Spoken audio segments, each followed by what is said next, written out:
జమ్మూ కాశ్మీర్లో Indian army కీలక ముందడుగు వేసింది. గ్రామ రక్షణ దళాలకు అధికారులు శిక్షణ ఇస్తున్నారు. ఈ శిక్షణలో మహిళలు సైతం ఉత్సాహంగా పాల్గొంటున్నారు. టెర్రరిజంపై పోర్లో భాగంగా కేంద్రం విడిజిలను నియమించింది. ఇందులో భాగంగా దోడా, చంబా ప్రాంతాలకు చెందిన 17 గ్రామాలకు చెందిన 150 మందికి రైఫిల్స్ వ్యూహాలు రచించడం, ఆత్మరక్షణలో ఆర్మీ అధికారులు శిక్షణ ఇస్తున్నారు. ప్రస్తుతం ఈ ట్రైనింగ్ వీడియోలు, ఫోటోలు సోషల్ మీడియాలో వైరల్ అవుతున్నాయి.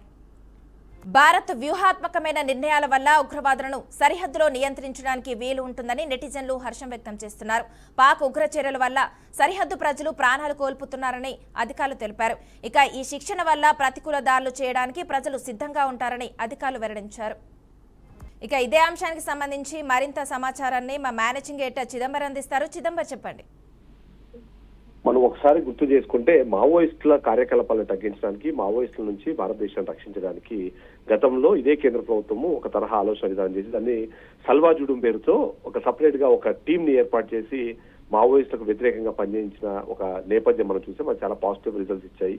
అదే నేపథ్యంలో ఇప్పుడు ఆర్మీ ఇంకొక కొత్త స్టెప్ తీసుకుంటే అందులో ముఖ్యంగా అయితే జమ్మూ కాశ్మీర్ కి సంబంధించి అక్కడ ఉన్న ఉగ్రవాదుల సంస్థలు లేదా ఉగ్రవాదులకు సంబంధించిన కార్యకలాపాలు చేసే వ్యక్తుల దగ్గర నుంచి దేశాన్ని రక్షించుకోవాలి. అందులో ముఖ్యంగా ఏదైతే సరిహద్దు గ్రామాలనే వాటిని రక్షించుకోవడం కోసం ఒక కొత్త ఆలోచన చేశారు. దానికోసము విలేజ్ డిఫెన్స్ గార్డ్స్ అనే ఒక కొత్త కాన్సెప్ట్ ని తీసుకొచ్చే ప్రయత్నం చేశారు. అందులో డోడా జిల్లాలోని ఏదైతే చినాబ్ వ్యాలీ ఉందో ఆ ప్రాంతంలో దాదాపుగా 150 మందికి 17 రిమోట్ గ్రామాల నుంచి తీసుకొచ్చి వాళ్లకు ఈ శిక్షణ ఇచ్చే ప్రయత్నం చేస్తారు. ఈ శిక్షణకు సంబంధించిన ముఖ్య ఉద్దేశం ఏంటంటే వాళ్ళు ఒకటి ఆత్మరక్షణ చేయడం కోసం పనిచేసుకోవడము, ఆ ఉగ్రవాదులు కానివ్వండి అలాంటి వాళ్ళకి సంబంధించిన దాడులు జరిగినప్పుడు వాళ్ళని ప్రతిస్పందించడంతో పాటు వాళ్ళని ప్రతిఘటించడానికి అవసరమైన ఏర్పాట్లలో భాగంగా వీళ్ళకు ఈ శిక్షణ ఇచ్చడానికి మనకు అనిపిస్తుంది.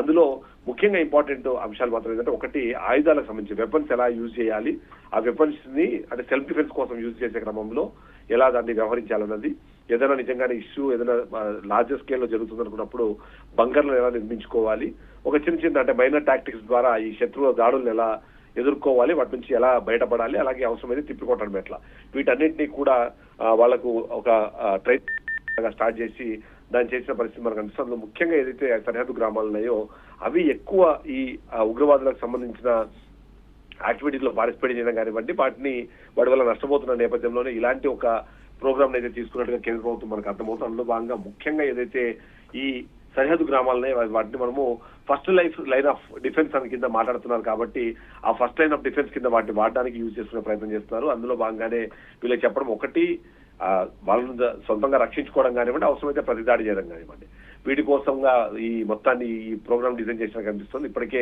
150 మంది దీంట్లో ట్రైనప్ అవుతున్నారు. వాళ్ళందరూ కూడా చాలా పాజిటివ్ గా రెస్పాండ్ అవుతున్నారు. ఇలాంటి ఒక కార్యక్రమం ద్వారా మమ్మల్ని మేము రక్షించుకోవడంతో పాటు మా గ్రామాల్ని కూడా రక్షించుకుంటాం. అందులో ముఖ్యంగా పాకిస్తాన్ ప్రేరేపిత ఉగ్రవాదులు ఎవరైతే ఉన్నారో వాళ్ళని మేము నివారించడానికి అవసరమైన హెల్ప్ అవుతుందని అయితే వాళ్ళు మాట్లాడుతున్న నేపథ్యంలో ఒక పాజిటివ్ దృక్పథంతో దీన్ని తీసుకెళ్లే ప్రయత్నం అయితే ఇండియన్ ఆర్మీ చేస్తుంది. దానికి సపోర్టివ్ గా కేంద్ర ప్రభుత్వం కూడా పనిచేస్తుందని చెప్పాలి. ఈ విలేజ్ డిఫెన్స్ గార్డ్స్ అన్న వాళ్ళు ఫ్యూచర్ లో ఆల్మోస్ట్ అన్అఫీషియల్ ఆర్మీ లాగా పనిచేసే అవకాశం ఉందని కూడా భావిస్తున్న నేపథ్యంలో ఇది ఒక పాజిటివ్ రిజల్ట్ ఇస్తుందైతే మనకు కనిపిస్తుంది.